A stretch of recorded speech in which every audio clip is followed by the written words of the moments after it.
As the first pale shafts of sunlight slipped hesitantly over the distant hangars, the airport lay wrapped in a stillness both serene and uncanny. It was that hour just before the world fully woke, a time when the fog clung to the tarmac like a secret, and every man-made shadow seemed to hold its breath. The mercury hovered stubbornly around 40 degrees Fahrenheit, and Marcus Traoré felt the chill even through the wool lining of his unassuming gray sweatshirt. He stood alone at gate 37, leaning slightly against the cool metal frame of the gate podium, ticket clutched in one hand, the smooth leather seat assignment, row 2A, pressed against his palm. There was something elemental about that moment, as if the entire terminal had paused out of reverence for the day yet to be born. Through the vast expanse of glass, he watched as a solitary ramp agent guided a silver Boeing into position. Its engines, still silent, glinted with beads of morning dew. Above it, the rising sun carved brilliance into the striations of the sky. Soft rose bleeding into lavender, then pale gold. A drone's perspective, Marcus imagined, would have revealed the symmetrical lines of the runway fading toward infinity, every stripe and skid mark painted by thousands of landings and takeoffs. He'd seen the footage, the aerial shots and travel documentaries, but live?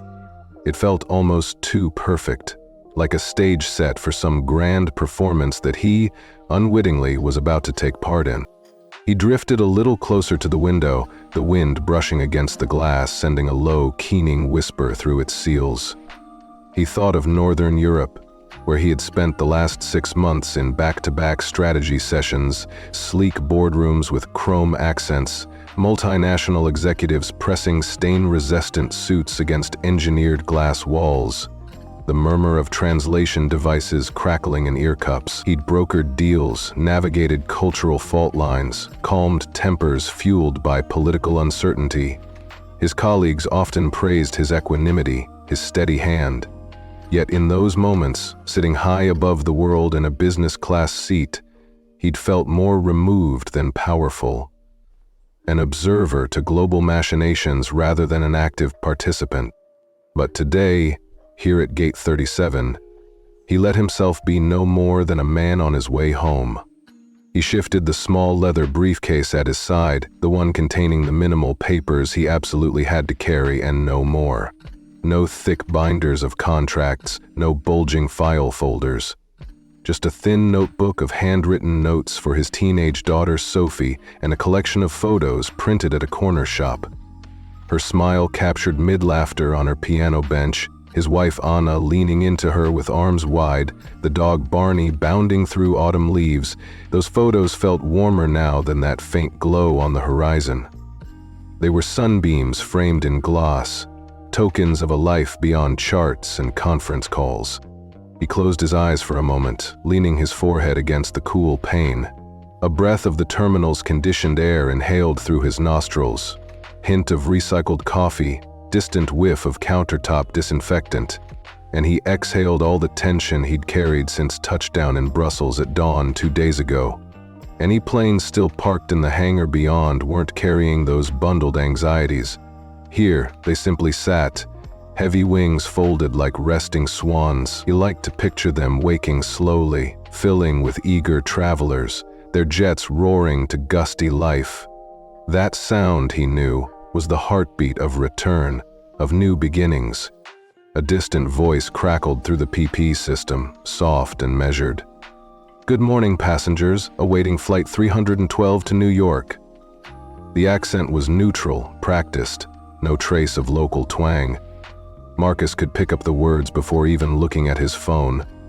Gate 37, 8 minutes to boarding. He slipped his ticket into the breast pocket of his jacket, next to the slim chapbook of musings he'd carried on every trip. Poems he'd scribbled in hotel rooms, snapshots of memories and half-formed ideas for letters he intended to write his daughter. He hadn't composed anything in weeks. The pressure of deadlines had squeezed creativity into a tight corner, but maybe the quiet of the terminal, the gentle hiss of brewing coffee somewhere down the corridor, could coax a line or two from him again. Farther down the concourse, a janitor pushed a cart laden with steaming mugs of coffee and plates of croissants. The scent drifted on the chill air, sweet and buttery. Marcus's stomach tightened. He'd missed breakfast, too absorbed in packing and repacking. He imagined biting into a warm almond pastry, feeling the sugar dissolve like a benediction. Maybe he'd grab one on his way to the lounge, and then, just for a moment, he entertained the thought of ordering that oversized latte, extra foam, cinnamon sprinkled on top, like he did every Saturday morning at home. He straightened his back as footsteps reverberated behind him. Footsteps accompanied by the soft click of heels. An older woman in a navy overcoat and pearl-buttoned cardigan paused at gate 37. Her silver hair was swept into a neat chignon. She peered over slim eyeglasses at the gate screen. The way she held her posture, shoulders unbowed, chin level, suggested decades of disciplined routine. Perhaps a professor returning from a conference, perhaps a grandmother visiting family stateside. Marcus offered a brief, polite smile. She nodded in return, her lips curving with practiced civility. He wondered what thoughts she carried to this place at dawn. Perhaps nerves, perhaps anticipation? He glanced at his watch, an heirloom piece with a leather strap, face etched with Roman numerals, gifted by his grandfather on his 21st birthday. The hands glinted at 6:45. IMM. Boarding would commence at 6:50. They'd call business class first. He drew a breath and allowed calm to settle in his chest, tightening the invisible knot of travel jitters. This ritual, this dance between tension and release, was as ingrained in him as tied shoelaces. Memories flickered, the first time he'd flown alone at 14 to visit his cousin in California. His mother had taught him to pack just one carry-on bag. She had cheered when he zipped it closed without a single button undone. She'd pressed a small pocket knife into his palm, urging him to keep his shoelaces trimmed and to say yes ma'am and thank you to the flight attendants. The knife, he remembered, was cold and heavy, more a symbol than a tool. On the airplane, he'd practiced folding origami cranes from Airline napkins, offering them to curious seatmates. That simple kindness had earned him a chocolate bar from a smiling steward. An early lesson in how small gestures could bridge worlds. Today, though, as he stood in the hush of Gate 37, he felt the weight of something more profound. In a few hours, he would walk off the jet bridge into the terminal at JFK, and there, waiting beyond the sliding doors, would be the faces he missed most. His daughter, at 17, tall and sinewy like her mother, maybe clutching a bouquet of peonies, their fragrance a gentle reminder of spring mornings in the garden. Anna, with her habitual broad smile, dressed in that soft cotton dress Marcus loved, ready to envelop him in an embrace he'd been craving since his last trip. Barney, whose enthusiastic greeting would likely include muddy paws on the kitchen floor and a wet nose bump at his hand. As he crossed the threshold, the terminal's ambient lighting dimmed slightly, replaced by the overhead lamps of the bridge. The air took on a faint hum, punctuated by the soft click of boarding wheels and the muffled voices of flight crew beyond. He glanced back at Gate 37, at the mist-cloaked tarmac and the rising sun behind it, then looked forward toward the open doorway of the aircraft, where a uniformed flight attendant gave him a welcoming nod. He offered a curt, respectful nod in return, his heart swelling with gratitude. In that secondary moment, caught between the hush of dawn and the first gentle stirrings of a journey's end, Marcus Traoré felt himself poised on the edge of possibility. Home was not just a place on a map. It was a promise he carried in his bones, a steadfast conviction that every return, no matter how far or how fraught, could begin in hope. And so, with measured steps and a spirit unfettered by the chill of the morning, he crossed into the cabin, ready to embrace whatever awaited on the other side. Marcus Traoré moved through the jet bridge with the same deliberate calm that had marked his every step since that first pale dawn at Gate 37. As he passed the last of the overhead lights, his gaze fell upon a middle-aged cleaning attendant, her uniform a humble navy smock embroidered with the airline's crest, her mop bucket rattling faintly against the aluminum floor. She paused mid-sweep, glancing up as Marcus offered a soft greeting in French. Bonjour, Cavin. Her eyes softened in return, and she inclined her head politely, replying in kind with clipped politeness. Oui, merci. Et vous su? The exchange was so brief that another passenger might have missed it entirely, the way two drifting dandelion seeds might brush one another in flight without altering their courses. But Marcus noticed every subtle nuance, the faint lift at the corners of her mouth, the way her shoulders relaxed when he spoke in her own tongue. He lingered for just a heartbeat longer, hands lightly brushing the smooth leather of his boarding pass as if drawing courage from its texture. Up close, one might have expected the composure of a world leader, or at least a corporate titan with firm jaw and steely gaze. Instead, they would have seen only a man in a dark gray sweatshirt under a simple overcoat, a worn leather briefcase at his side, and an expression both gentle and resolute. He was precisely the unassuming figure he intended to be. Behind him, the narrow corridor of the jet bridge hummed with quiet activity. The lights overhead seemed to dim in anticipation of transition, and somewhere down the line, the sonorous click of wheels signaled a last-minute delivery. Marcus inhaled, steadying himself. Every fiber of his being was trained to anticipate tension, to respond with measured grace, but he allowed himself a private moment of warmth, an echo of that first smile at the attendant, a reminder that kindness, even to strangers, remained his truest compass. Suddenly, the gentle cadence of the jet bridge was fractured by brisk footsteps, precise, deliberate. Through the low hum of the cabin's ventilation, Marcus caught the unmistakable cadence of French syllables laced with an English accent. He turned his head just as a sharply dressed man entered the frame, surrounded by an aura of impatience that rose like steam from the polished floor.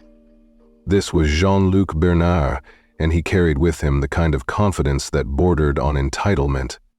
Bernard's bespoke charcoal suit cut a sharp silhouette against the soft glow of the jet bridge lights. The jacket hugged his broad shoulders, its sleeve length engineered to reveal just enough of his silk-cuffed shirt.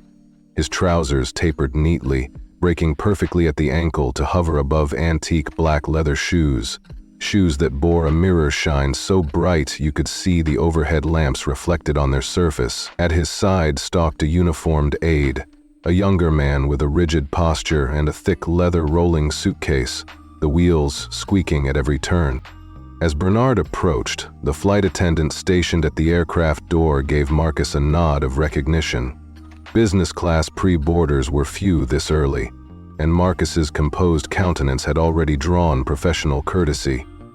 Yet before the attendant could offer Marcus the customary invitation, Bernard's voice cut through the hush like sharpened steel. "Excuse me?" The word carried both the sophistication of his Parisian upbringing and the blunt force of one accustomed to getting what he demanded. The attendant's practiced smile froze, her polite nod faltering as Bernard stepped around her, drawing all eyes toward him. He brandished a crisply folded boarding pass and glared at the counter display, where business class, full, blinked unhelpfully. "You have to fix this," Bernard barked, switching to English with a clipped half-French lilt. "I demand my seat." He pronounced each syllable with the precision of a court order, as though simply speaking the words would compel the entire flight crew to rearrange the seating chart. Behind him, the aide rattled his suitcase against the metal floor as if impatient by reflex. Passengers in the economy line glanced up curiously. A small knot of families with young children exchanged whispers. Even the cleaning attendant peeked through the jet bridge windows, her mop forgotten. Marcus watched the scene unfold with quiet detachment, stepping aside to give Bernard room, though inwardly he braced himself for the confrontation to come. The attendant recovered her composure and offered Bernard a tight, practiced smile. "Sir, business class is fully booked at the moment. Let me see your boarding pass and I'll check if there is any possibility of alternative seating." Her voice remained measured, her tone courtesy itself, though her eyes betrayed a flicker of frustration. She had encountered demanding passengers before, but few with Bernard's high-voltage impatience. Bernard shot her a steely glance, He leaned forward, pressing his palms onto the counter, the faintest strain visible in the muscles of his forearms, straining the crisp white fabric of his shirt. "I don't care about alternative anything," he said, his words far too loud in the confined space. "I have status with this airline, Platinum Elite. I expect preferential treatment." He spoke the last words like a verdict, as though his loyalty alone had earned him a divine right to an upgraded seat. The attendant opened her mouth, then paused, swallowing a retort that "I'm sure you might have upgraded me when I booked, sir," herself. Instead, she tilted her head and peered at the screen behind her. The display flickered. Business class, row 1, occupied, row 2, occupied, row 3, occupied. Marcus stepped back, hands folded in front of him, and allowed them a moment's sightline. There, on the screen, the familiar pattern of X's and O's signified a world that Bernard refused to accept, a world where privilege cannot always cut through the grain. The attendant turned her gaze back to Bernard. "I'm very sorry, sir, there truly is no available business class seat at this time." Bernard's jaw clenched. He let his eyes wander over the attendant's shoulder, scanning the cabin through the narrow doorway. He noticed Marcus's back as he stood just past the threshold, ticket in hand, coat folded neatly over his arm. Bernard's eyes narrowed. He had no reason to believe that the man in front of him was anything more than another passenger who, by some oversight, had claimed the seat Bernard so rightfully thought was his. He strode forward. Marcus looked over his shoulder as Bernard approached. Their eyes met briefly. For just an instant, Bernard saw more than a passenger. He saw someone who might stand between him and the comfort he presumed was his birthright. There was a faint, knowing glint in Marcus's dark eyes, a quiet confidence that Bernard mistook for arrogance. "Is there a mistake?" Bernard demanded, thrusting his boarding pass forward so that the attendant could scan it. "My flight confirmation clearly states business class, seat 2A. He jabbed an accusatory finger at the seat assignment printed on the sleek cardstock. "I want to know who—" His words cut short as Marcus moved forward with measured grace. He stepped between Bernard and the attendant, his presence a gentle barricade. Bernard's gaze flicked upward, registering the man's height. Tall, well-built, shoulders broad enough to fill the aisle. Marcus's face was unlined, clean-shaven, though the faint silver at his temples spoke of years well lived rather than time hastily denied. "Sir," Marcus said, voice low but carrying the authority of someone accustomed to being heard without raising his tone. "I believe you have my seat." He extended the boarding pass with a careful hand. Bernard's cheeks flushed at the suggestion that the seat belonged to another. He grabbed the pass and flipped it around, scanning the fine print. The attendant peeked at the pass, then back at the screen, confirming, "Yes, Mr. Traoré, seat 2A." She pronounced the name as though it confirmed her understanding that she had been right all along. Bernard sputtered, color draining from his face. "Traoré?" he repeated, as though the name itself was an affront. "Who are you?" Marcus offered a faint, courteous smile. "Just a fellow traveler, Monsieur Bernard." He kept his voice even, his gaze steady. "I booked the seat several weeks ago. I trust your airline's own system informed you of that when you attempted to change your reservation." The aide stepped forward, placing himself protectively behind Bernard, as though the mere presence of a second well-dressed man might bolster their combined authority. But Bernard waved him off, his attention fixed entirely on Marcus, as though this one passenger embodied every insult to his self-importance. The attendant cleared her throat. "If you'd like to take seat 3B, sir," she offered in the same courteous tone. "It's directly across the aisle from me and has the same legroom as business class." She indicated with a discreet nod toward the doorway. Behind her, through the threshold, rows of plush tan leather seats beckoned. Bernard's lips twisted in distaste. "No," his reply was absolute. "That is not acceptable. I want business class." He snapped his fingers, as though commanding the very laws of airline seating to obey. "Reassign me, move someone else. Do whatever you must." A hush rippled through the boarding area. Other passengers paused, their carry-ons balanced on shoulder straps, wondering how far this confrontation might escalate. The cleaning attendant offered an empathic glance to Marcus, who simply inclined his head, remaining poised. Bernard's frustration found a voice in a French curse, muffled but palpable. He raised his gaze to Marcus again.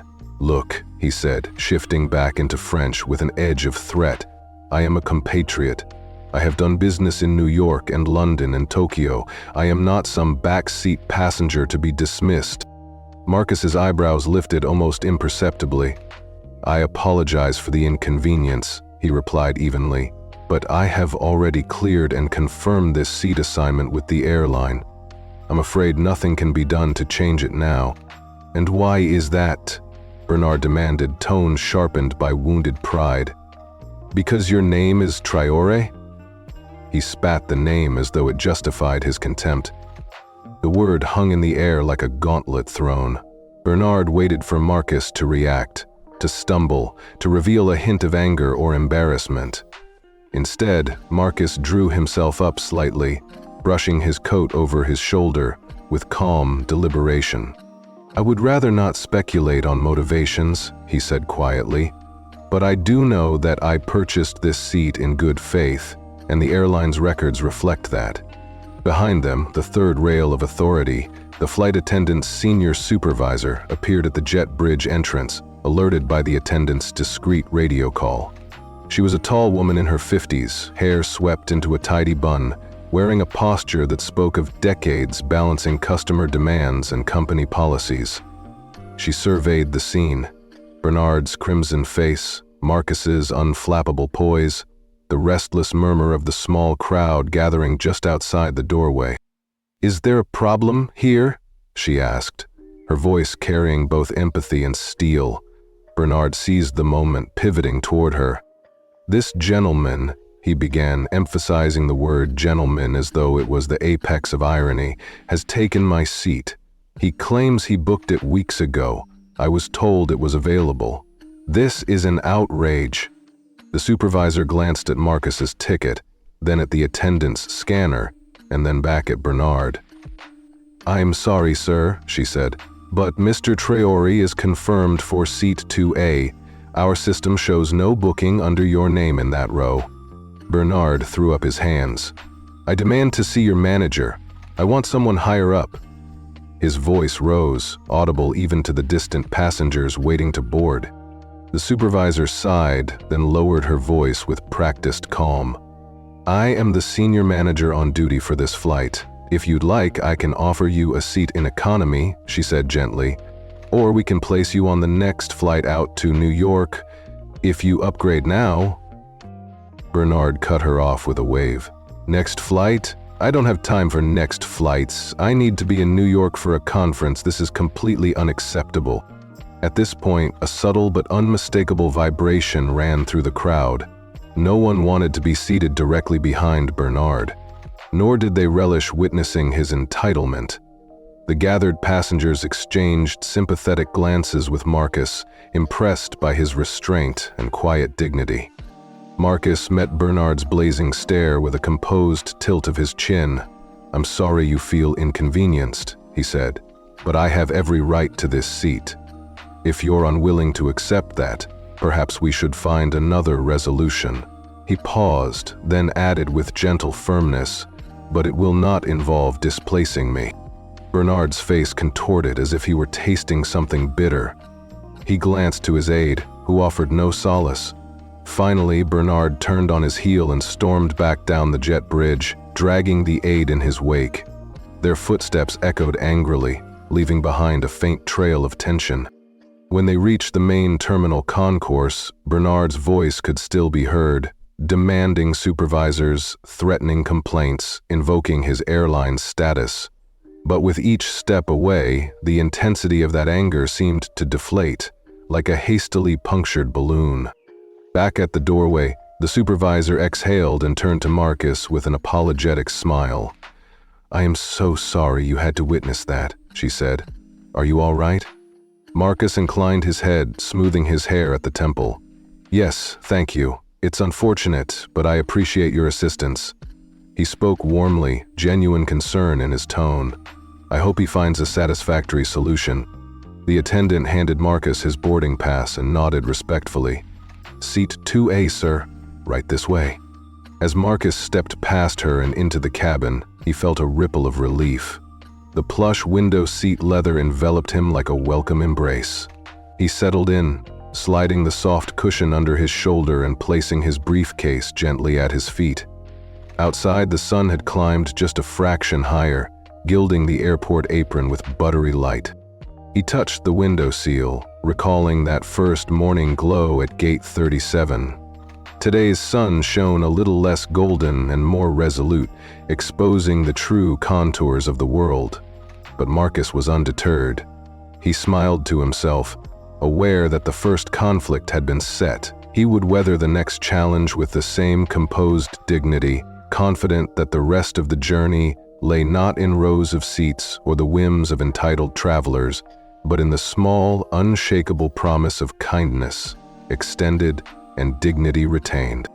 And so, with a final glance at the now vacant jet bridge behind him, Marcus Traoré pressed the seatbelt sign button, leaned back, and closed his eyes, ready for whatever turbulence, literal or metaphorical, might lie ahead. The moment Marcus had settled into the soft embrace of Seat 2A, its plush tan leather cradling him like a familiar armchair, the atmosphere in the cabin shifted. The temperature hovered at a comfortable 72 degrees Fahrenheit, the gentle hum of the ventilation system providing a low, steady backdrop to the murmur of passenger voices.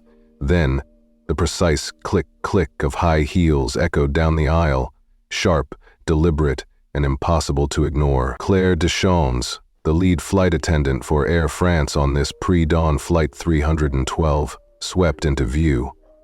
Her black pencil skirt skimmed just below her knees, and her crisp white blouse was tailored to perfection. A slim silk scarf, patterned in the airline's signature navy and crimson, was tied neatly at her throat. She moved with the practiced poise of someone born to leadership, her gaze scanning every row with the precision of a hawk. Claire's expression tightened as her eyes landed on Marcus. She offered a small, polite smile, an upward curl of the lips that never quite reached her cool gray eyes. Stopping at his row, she blocked the aisle with perfectly aligned posture and spoke in a voice that was courteous on the surface but carried an unmistakable undertone of command. "Sir, would you mind moving to economy?"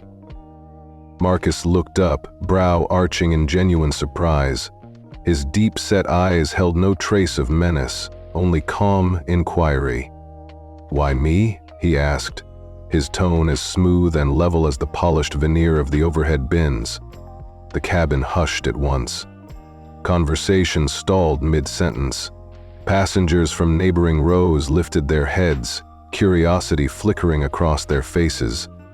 A mother calmed her toddler mid-whine. An older man in the next aisle set aside his newspaper. Even the flight deck channels, audible through that crackling speaker embedded near the ceiling, seemed to pause. Claire reappeared within moments, her posture all brisk efficiency as she approached Marcus once more. "I'm very sorry, sir," she began, voice even but distant, "but we've experienced an overbooking situation." She placed a gloved hand on her hip as though wielding an invisible baton. Then she swept her gaze across the cabin and, as though on cue, singled out the nearest passengers of color. "Mr. Davis, Miss Jenkins, you two, please come with me. We need to find suitable seating in economy." At the mention of their names, passengers straightened, brows knitting in confusion. Mr. Davis, a middle-aged man in a dark suit, stood slowly, eyes widening with disbelief. Miss Jenkins, a teenage student clutching a backpack covered in music notes, pressed her lips together to stifle a gasp.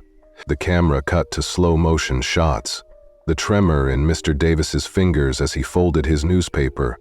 The way Miss Jenkins's shoulders slumped, as though gravity had suddenly increased. The grandmotherly woman's lips quivering, her eyes downcast, cheeks flushing with acute embarrassment. Marcus's heart tightened. He felt a flush of anger rising beneath his cool exterior, but he remained seated, hands clasped calmly in his lap. He observed Claire's movements, how she avoided eye contact with the passengers she targeted, how her smile became ever more brittle with each request. Every time she addressed another person of color, the cabin's energy grew heavier, the soft gulp of a young man in the back, the stifled cough of an elderly woman. These became the soundtrack of Claire's cruelty. Finally, Marcus rose to his feet. The cabin breathed around him, a collective inhalation of tension. He extended a hand toward Claire, palms open, voice steady but firm. "Excuse me, could I speak with your manager as well?" His words carried just enough edge to cut through Claire's forced politeness. A hush settled again. White passengers in nearby seats shifted uncomfortably, avoiding his gaze. A man in a crisp Oxford shirt lowered his eyes as though wishing the scene to vanish. Claire's posture stiffened. She opened her mouth, closed it, then turned to gesture for Pierre, who emerged from the galley carrying a handheld device used to verify seat assignments. He paused at Marcus's row, raised a dark eyebrow in curious surprise, and tapped a few commands.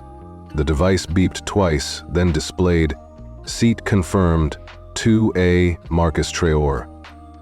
Pierre cleared his throat. "Sir," he began, annoyance creeping into his tone. "As you can see, your seat is confirmed. I'm afraid the business class cabin is fully booked." His glance flicked toward Claire, who was now drumming her manicured fingers against her thigh. Claire swallowed and took a breath. She stepped forward and, her voice raised just enough to carry to the entire cabin, said, "I'm sorry, but we must accommodate our elite travelers first. Please, everyone who is not platinum or higher, please relocate to the economy cabin." Whispers flooded the cabin like a sudden summer breeze. Glasses tinkled in the galley. A man 2 rows back loosened his tie, a trickle of sweat appearing at his brow despite the cool cabin air. While Claire barked instructions, the audio-visual feed switched to a slow pan of the jet bridge door visible through the fuselage window, an ominous reminder of the outside world, where fairness often felt just as distant. One by one, Claire approached African-American passengers, Latinx travelers, and Asian families. Each time, the process was the same: a clipped apology, the tearing of a boarding pass stub, the enforced shuffle toward 2 more rows behind. Parents clutched children's hands. Elderly people balanced on canes, their breaths coming shorter as they watched former seats drift perilously out of reach. The tension multiplied with every removal, like cracks forming in frozen ice. Marcus felt a deep ache in his chest, an ache born not just of injustice, but of solidarity with these fellow travelers whose dignity was being stripped away. He wanted to stand up, to intercede, but he knew that any outburst would only reinforce Claire's narrative, that these were passengers, disruptive, ungrateful, beneath the order of true business-class elites. Instead, he reached into his breast pocket, fingertips closing around the corner of his custom-printed chapbook, a small sanctuary of words he had written for his daughter. He breathed in the scent of its aged paper and steadied himself. Pierre pressed his palm against Claire's arm, leaning in to speak softly. He shook his head, then stepped back and raised a hand toward the cabin ceiling, as though appealing to some higher airline authority. "Madame," he said quietly, "perhaps we should reconsider. Our policy states that upgrades and seat changes must apply equally, without regard to race or ethnicity." Claire's jaw clenched. The staccato rhythm of her breath was audible now.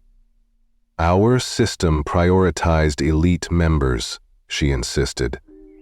"Mr. Bernard is platinum, with over 2 million miles. His loyalty merits this accommodation." She waved a hand in the direction of the jet bridge, as though invoking that promise of departure itself. A ripple of discontent swept through the more privileged travelers. Murmurs of disagreement surfaced. "This doesn't seem right. I thought it was free seating. We paid for these tickets." Even a young woman in a floral dress, seated across the aisle, threw a sympathetic look at Marcus. But when she opened her mouth to object, Claire's steel pool gaze pinned her in place. She pursed her lips and waved her hand dismissively. Marcus cleared his throat. "Madame," he said, voice low but resonant, "I understand the concept of loyalty programs. I am also a member, and I booked this seat long before Mr. Bernard requested a change. I suggest we follow the order of reservation." He paused, letting that logic settle over the cabin. "If there is an overbooking issue, we can handle this by asking for volunteers or following the standard protocol rather than targeting specific groups of passengers." The cabin grew so quiet that the hum of the engines registering above cost-cutting decibels could be heard.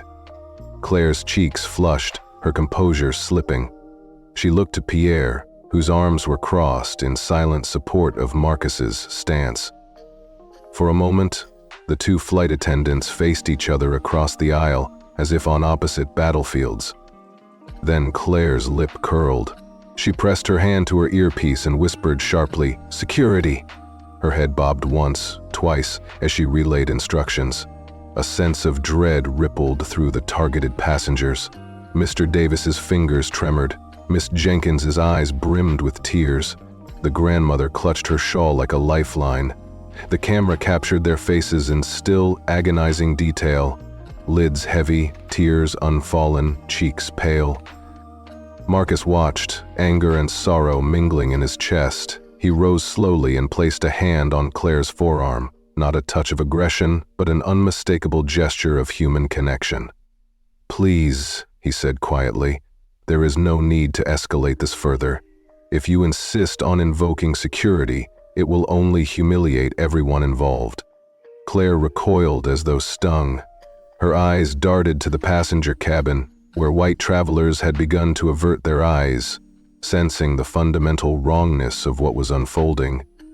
Even the youngest flight attendant, poised near the beverage cart, looked down, unable to meet Marcus's steady gaze. The footsteps of airline security approached, muffled but growing louder. Then the cabin manager, Pierre, stepped between Marcus and Claire. He raised a placating hand. "Let's all calm down," he said. "We will handle this in accordance with Air France policy."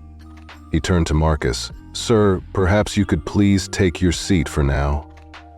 Marcus nodded, gathering his composure, and eased back into 2A. The seatbelt sign flickered on. Claire retreated to the galley, leaving Marcus alone with the hushed breaths of dozens of witnesses. He fastened his belt and gazed out the window, where the wing glinted against a sky streaked with the first warm hues of sunrise. In that moment, the whole cabin seemed to exhale. The heavy cloak of racism that Claire had tried to drape over other passengers slipped off, returning to nervous conversations or silent reflection.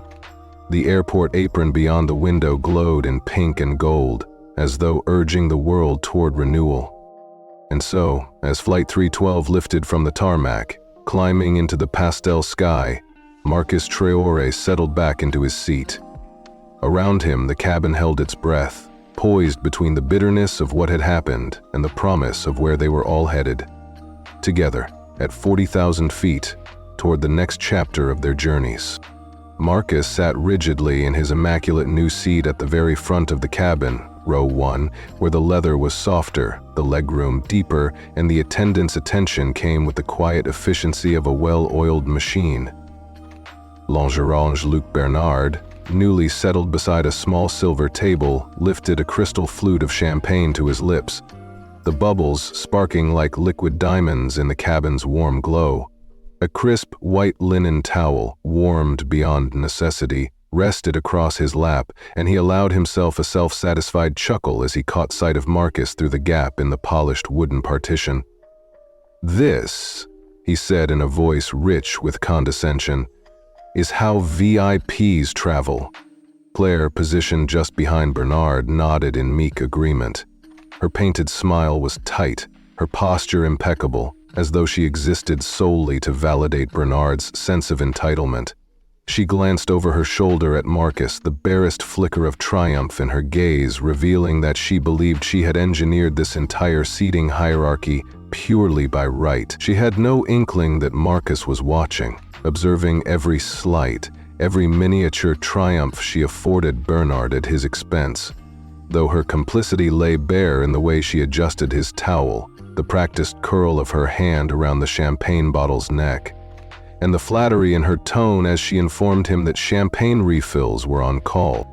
As Claire turned away to check on another passenger's blanket, the cabin lights dimmed slightly, signaling the transition to in-flight service. The engines whirred softly in the background, pressing gently against the fuselage like a heartbeat announcing the plane's readiness. At that moment, Marcus's eyes drifted to the horizon, painted in a narrow strip of pink dawn visible through his window. The view should have inspired calm, but instead it ignited something deeper, a slow burn beneath his ribcage that demanded voice. He closed his eyes, inhaled deeply, and allowed the tension in his shoulders to dissolve just enough to let the memories slip free. The cabin, the champagne, Bernard's triumphant smirk, all of it dissolved into the patter of rain against the window of a Parisian train station nearly a decade ago. He was waiting in the Gare du Nord on a soggy November evening, the platform deserted except for a handful of travelers hunched beneath dripping umbrellas. The fluorescent panels overhead flickered in the damp air, and the scent of wet wool and diesel oil clung to everything.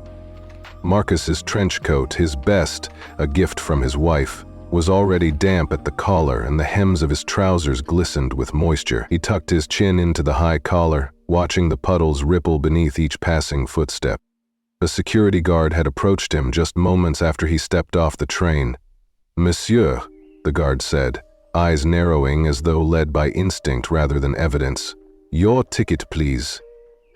Marcus raised his hand calmly and presented the printed boarding pass, crisp and embossed with the official embossment of a first-class ticket to London. The guard's lip curled as he scanned the code, his finger hovering over the call button glued to his radio. "Fake," he muttered, though no one else spoke. The word hovered in the damp air like a curse. Marcus watched as the guard's glance flicked up at him, then down at his hands, then to the line of passengers forming behind him, some nudging their suitcases impatiently, others exchanging curious looks. The guard stepped back deliberately loud and cleared his throat. "You will wait here," he commanded in accented French, voice flat as old leather. "I will verify." And so Marcus did wait. Nearly an hour of waiting, as rain drummed steadily on the glazed ceiling. He watched other travelers pass through security lanes, glimpsed their families embracing them on the other side, heard the clack of high heels and the roll of automated carts. With each passing minute, the station's warmth seemed to retreat, replaced by a damp cold that seeped through his shoes, through his socks, until it felt like ice in his bone. He could feel the weight of each second, each disapproving glance, as though loaded by collective suspicion. By the time the guard returned, his eyes were rimmed with boredom rather than concern. He tossed the boarding pass onto the counter as though it were nothing more than a scrap of paper. "Everything is in order," he said in clipped tones, as though he offered nothing more than a grudging nod to protocol. Then, without apology, he turned away and stalked off. Marcus gathered his coat and bag, pulled the hood over his head, and stepped onto the rainy platform again. Alone, soaked and furious at the assumption that he didn't belong.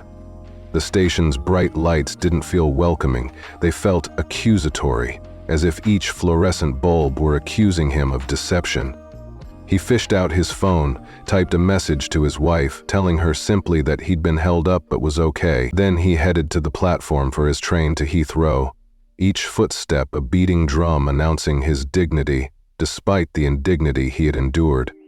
In that memory, Marcus could feel the heat of shame rising to his cheeks, the sudden rush of humiliation at being treated like an outsider in a city he had called home for months.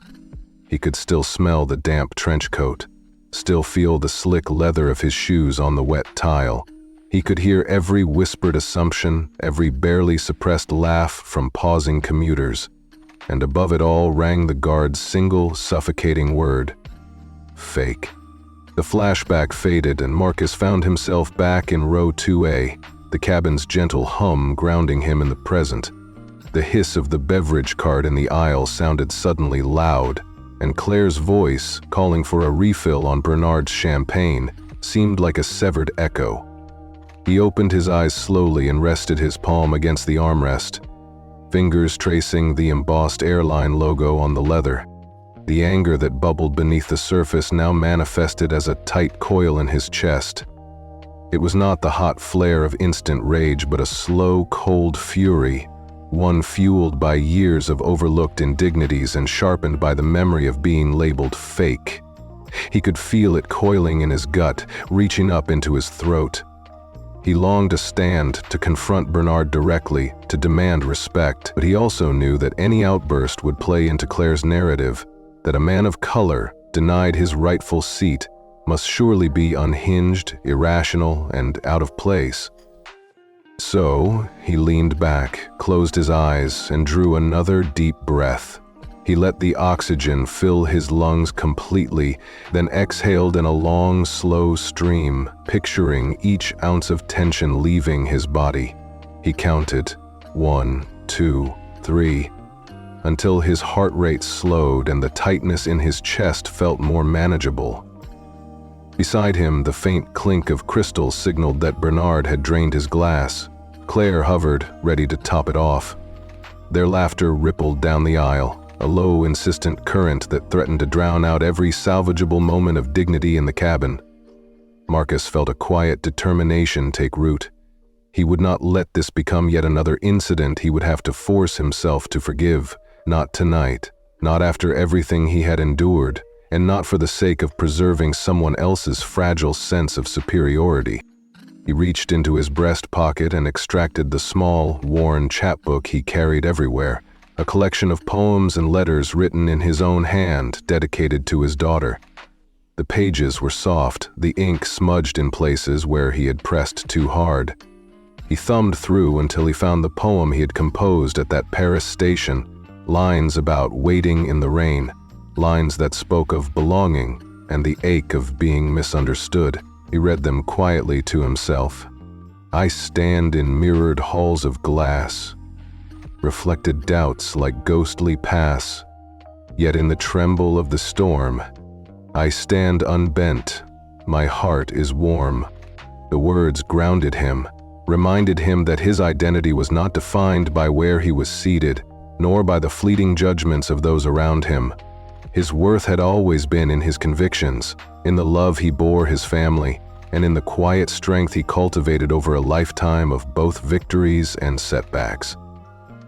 When he looked up again, the cabin seemed smaller, the wattage of the overhead lights dimmer. The jagged line between privilege and prejudice had been drawn in front of everyone, and now it lay bare for all to see. Some had looked away, some had stared, some had suppressed a tightening in their own jaws. But the sliver of clarity that followed gave Marcus an edge of resolve. He would reclaim the narrative. He would show them that true leadership and true elegance came not from champagne and warm towels, but from integrity and the willingness to stand for what is right. His gaze swept the cabin, landing last on Bernard. The older man was already settled back, reclining luxuriously, chatting animatedly with Claire about the upcoming Paris Trade Summit. Their laughter echoed against the plane's curved walls, heavy with complacency. Bernard raised his glass in another brazen toast. To what, Marcus could not fathom, but it felt like a direct challenge. Marcus closed his eyes once more and released a final breath. When he opened them again, his vision was sharp. He was ready. He would not let this pass in silence. Not again. And so, in that cocoon of recycled air and filtered light, with the world of privilege pressing around him, Marcus Traoré allowed himself one private smile, a small, resolute curl of the lips that spoke louder than any words. The climax of his anger had been reached, the pain of his past laid bare, and now the path forward lay clear. He would rise to the occasion, claim the dignity that was his by every right, and turn this moment of injustice into the beginning of true reckoning. As the Airbus thundered quietly down the runway at a stately 5 miles per hour, passengers peered out their windows, intrigued by the unusual sight unfolding on the tarmac beside them. A convoy of black SUVs, sleek and formidable, peeled away from the main terminal and fell into step alongside the jet. blue and red lights flickering against the early morning haze. The motorcade stretched out in a protective arc almost as long as the runway itself. 6 armored vehicles, a minivan bristling with security personnel, and even a motorcycle escort weaving in tight formation. Through the misted glass, the chrome grille of the lead SUV caught the glow of the runway beacons, reflecting it back like a warning beacon of power. Whispers rippled through business class as the realization dawned that this was no ordinary disembarkation. Some VIP, or maybe a head of state, was about to step onto American soil. Meanwhile, inside the cabin, Marcus Traoré sat motionless in seat 2A, his gaze fixed on the spectacle outside. He leaned forward, fingers brushing the edge of his fang-gray hoodie, and in a single, fluid motion, he tugged the hood from his head. The camera panned down in slow motion to reveal not the casual sweatshirt beneath, but the crisp lines of a tailored navy blue vest. Its breast pocket bearing a gilt-embroidered seal. The golden Burkina Faso star crowned the fabric, and below it the words President Traoré glinted in bold, uppercase letters. The soft cabin lights traced the sharp angles of his jaw and highlighted the steady calm in his eyes. He placed the hood on his lap and settled back, his posture as upright and assured as any world leader at a press podium. In that moment, the temperature in the cabin felt to have climbed 10 degrees Fahrenheit, the air thick with anticipation. Claire Deschamps, midway down the aisle, paused mid-stride. The polished leather of her heels came to an abrupt halt against the carpet's plush weave. She lifted her gaze from her clipboard, frozen as though struck by the landing gear itself. Bernard, reclining in row 1, caught sight of Marcus's exposed insignia and let out a strangled gasp that caught in his throat like a wing stall warning. His half-empty champagne flute trembled as he set it on the armrest, silverback tears momentarily clouding the golden liquid. The cabin fell into a collective hush, so deep that the whir of the ventilation system sounded like a thunderstorm in comparison. Every pair of eyes pivoted from the window to the source of the reveal, as though drawn by some magnetic force that erased the boundaries of class and rank they had clung to only moments before.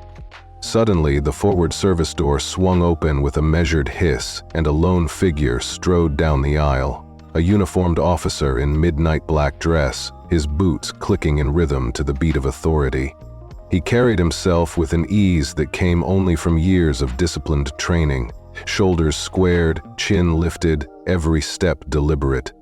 He paused at Marcus's row, slid his cap from his head with a single hand, and presented it reverently to his chest. "Mr. President," he intoned in a voice that resonated with ceremony, "Voici votre sapin de retour."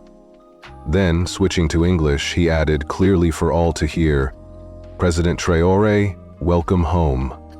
His words acted like lightning through the cabin, crackling into stunned silence before igniting a roaring reaction of disbelief. Passengers sat motionless, mouths agape. A mother clutched her infant closer. An elderly businessman in the row behind Marcus lifted a trembling hand to his spectacles, uncertain if his eyes were deceiving him. Claire's jaw dropped so fully that her carefully painted lipstick left a faint smudge on the inner corner of her mouth. She lifted a hand to her throat as though to catch the words that might have been stuck there, but none came. Bernard's face turned a shade of crimson that no champagne could match. He fumbled with his boarding pass as if the paper could somehow explain away the sudden void of his prestige. The cabin manager hurried forward, scanning Marcus's face as though seeking a sign that this was all a misdirected prank. But Marcus met every gaze with serene composure, the same calm that had guided him through boardrooms and bruising negotiations across 3 continents. Marcus rose slowly, unzipping the vest's front to reveal the full presidential sash beneath, the band of green, gold, and red draping elegantly across his torso. "Thank you, Captain," he said in a warm baritone that resonated through the fuselage. Then, addressing the cabin with a courteous nod, he continued, "Ladies and gentlemen, I apologize for the unexpected theatrics, but I promised my people I would travel as one of them today. I wanted to see firsthand how I would be received on a simple flight home. His tone was disarmingly gentle, but every word landed with the weight of a head of state's decree. The lull of disbelief broke into hushed applause as business class and economy passengers alike realized they were in the presence of a president who valued humility over pomp. Claire, regaining her voice, managed a strangled, "Sir, I had no idea." Her French accent softened as she spoke English, betraying her flustered confusion. Bernard, pale and shaken, swallowed hard, his voice cracking as he stammered, "Mr. President, I'm so sorry, I had no concept." He trailed off, eyes cast downward.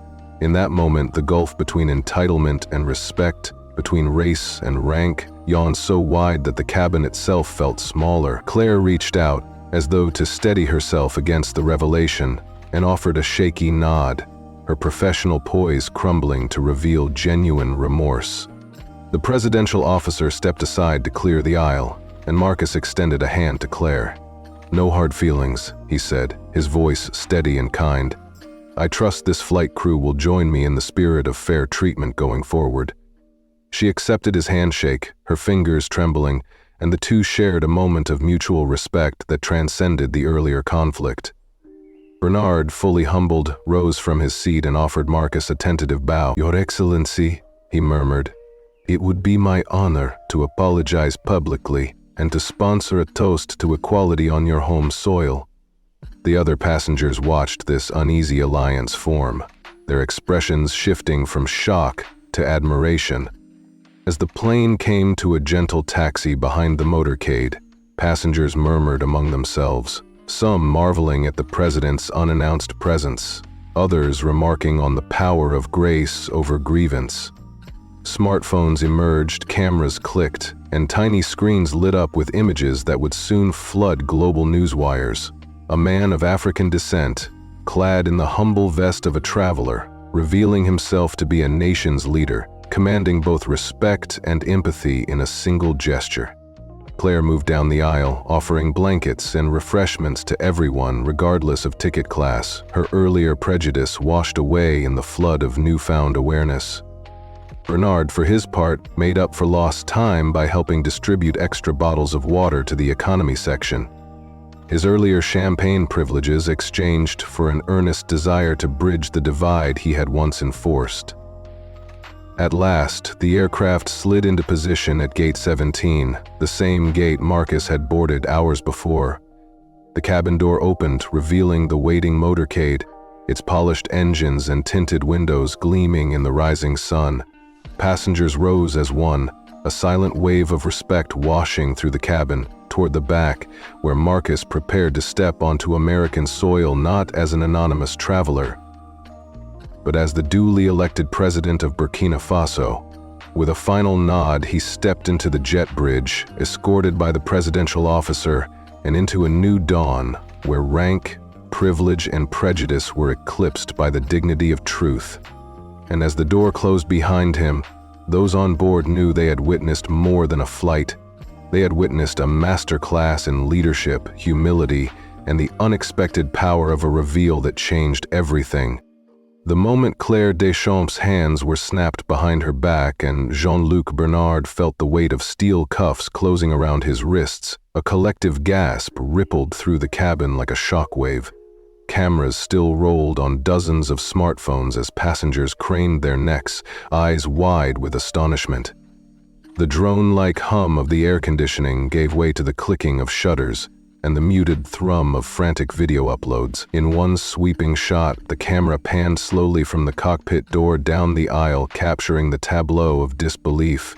Crew members standing frozen in their uniforms, passengers rising from their seats in stunned silence, and the two enforcers of privilege now paraded as accused transgressors. Within seconds, the phrase "hidden president" appeared on social feeds, followed by the hashtag #RespectAfrica. Notifications popped on screens everywhere. A 23-year-old travel vlogger's live stream surged from a handful of viewers to tens of thousands in under 30 seconds. She narrated breathlessly, "Folks, you're not going to believe this.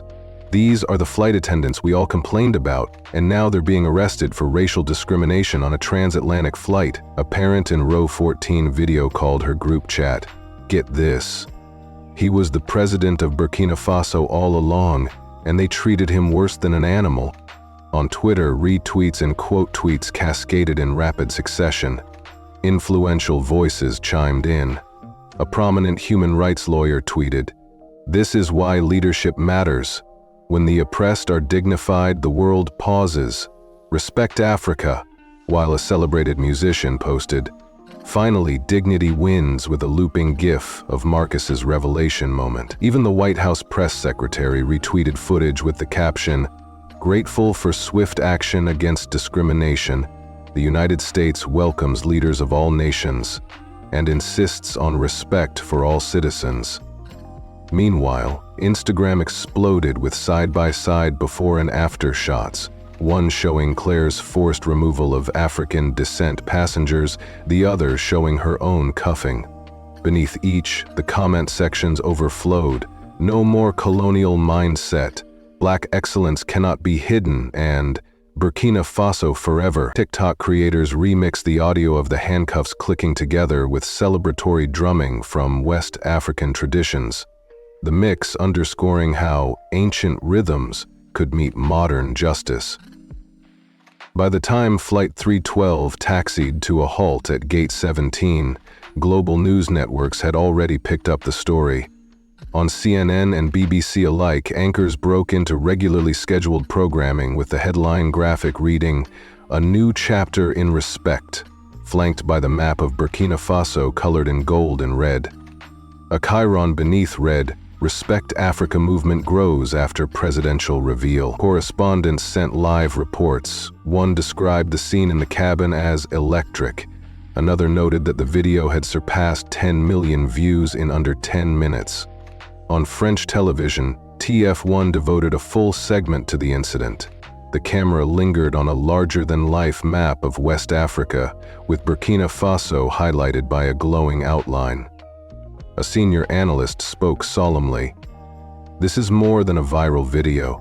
It is a watershed moment in global consciousness about how we treat our fellow human beings, especially those from former colonies." She was joined by a Burkinabe historian who traced the country's post-colonial journey, noting that for decades, their leaders had traveled the world with little fanfare, seeking diplomacy but seldom receiving equal respect. Back on the plane, older passengers of African descent, particularly the matriarchs in row 8 and row 10, clutched hankies to their eyes. Madame Diarra, a grandmotherly figure wearing a vibrant yellow head wrap, wiped tears as she spoke to her neighbor, a soft-spoken teacher named Fatou. "At last," she whispered, voice quivering, "justice and respect have come home." She reflected on her own experiences. The times she had stood in line at embassies only to be passed over for service, the countless flights on which she had quietly endured micro-insults from staff who assumed her place in economy was a foregone conclusion. Today, she said, she felt vindicated in a way she could never fully articulate. On social media, the momentum didn't wane. A spontaneous online fundraiser sprang up to send donations to Burkina Faso's COVID-19 response fund under the banner "Give Respect, Get Respect." Within a morning, thousands had contributed. Several major corporations matched public donations, citing the viral video as a catalyst for their decisions. News outlets reported that the movement had raised over $5 million, 0 cents by midday. Late in the afternoon, Marcus's team released an official statement on his behalf. It read in part, "My fellow citizens and friends around the world, today's events remind us that equality remains a daily struggle. I intended no spectacle, only to travel as any of my compatriots might be forced to do. To those who documented this moment, I offer gratitude. To those who continue to face discrimination, know that your voices matter, and that change is possible." His words were shared widely, translated into half a dozen languages within minutes. In living rooms from Tokyo to Toronto, families watched the president's address on television. A university professor in Nairobi paused her lecture on post-colonial theory to discuss the significance of what she called a powerful inversion of colonial gaze. Students applauded, realizing that this was not merely a story of one man's vindication, but a symbol of a global reckoning. By evening, opinion pieces flooded editorial pages.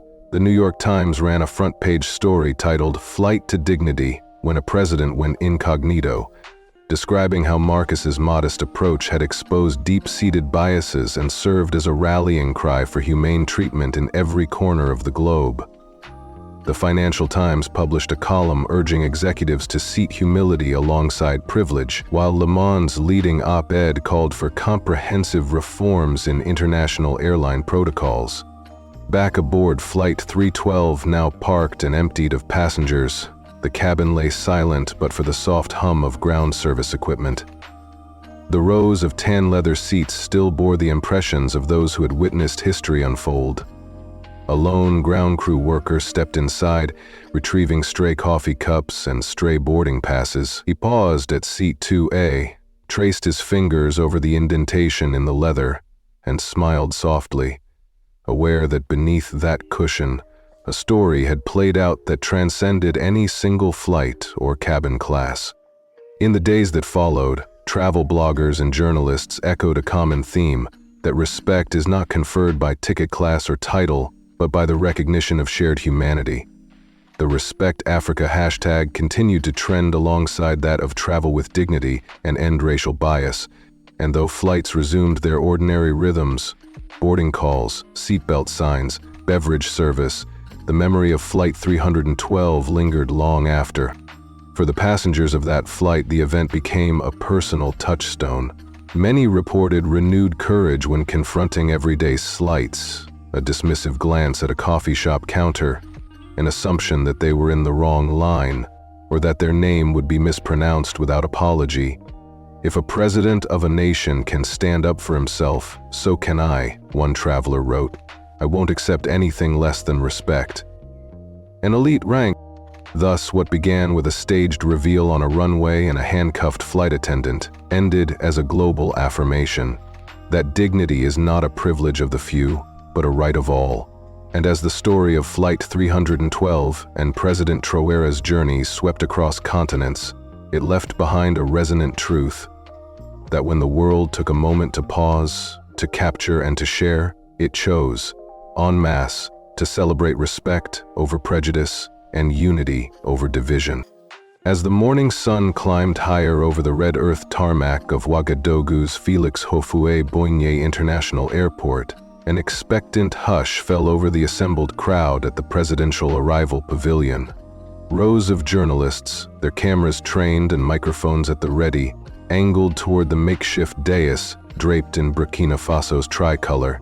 Behind it, the national flag snapped crisply in the deep red and green panel line of ceremonial drummers dressed in woven kente cloth and cowrie shell necklaces rose to their feet, their conical drums poised like sentinels of celebration.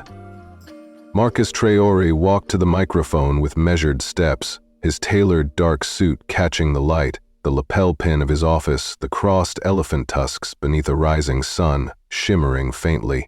He paused, allowing his eyes to sweep over the sea of faces, dignitaries in sashes, elders in traditional boubous, young students clutching handheld recorders. For a moment, the only sound was the soft rustle of papers and the distant caw of a lone hornbill perched atop a security vehicle. Then, in a single breath, Marcus inclined his head and lifted a warm, genuine smile. "Ladies and gentlemen, fellow citizens of Burkina Faso," his baritone voice carried clearly across the plaza. "Today we have witnessed more than the return of a humble passenger. We have witnessed the triumph of dignity over discrimination." He paused, letting the words settle, the drummers shifting forward as though cued by the applause that rippled through the crowd. "Here in Burkina Faso," he continued, voice steady and rich with conviction, "we measure a person's worth by their humanity, not by the color of their skin, by the thickness of their wallet, or by the prestige of their title. A single drumbeat echoed Marcus's words, followed by a rising swell as the full drum corps joined in, their rhythms punctuating each powerful phrase. The assembled press, momentarily awed, jostled for position as cameras clicked in unison. Over their heads, television drones hovered, capturing the moment for audiences across West Africa and beyond. Marcus's smile did not falter. Instead, it deepened, radiating both the weight of leadership and the warmth of a man at home among his people. A brief voiceover began to play through the stadium speakers, its tone gentle yet insistent. A single moment can change history when dignity is non-negotiable. Over this, the camera cut to close-ups, an elder wiping a tear from her eye, a young student fist-pumping the air, a flight attendant in the press pool nodding in solemn agreement. It was as though every persona converged, elder and child, official and commoner, into a single testament to hope renewed. The final camera shot pulled back, framing the jubilant scene against the rolling Sahel plains in the distance. Drums still thundered, flags still waved, children still danced. A tableau of unbridled possibility. Slowly, the image began to fade, the edges darkening until only a ring of light remained at the center of the screen. As the drums tapered off into a distant heartbeat, the screen shifted to black. In crisp white font centered on the void appeared the words, "Respect knows no color." Beneath them, in smaller italics, the closing line lingered. A single moment can change history when dignity is non-negotiable. And with that, the narrative of Flight 312 gave way to a promise that the journey toward true equality had only just taken flight, carried on the wings of a president who refused to barter his humanity for privilege, and on the hearts of those who cheered his return to a homeland that measures worth by the courage of one's convictions.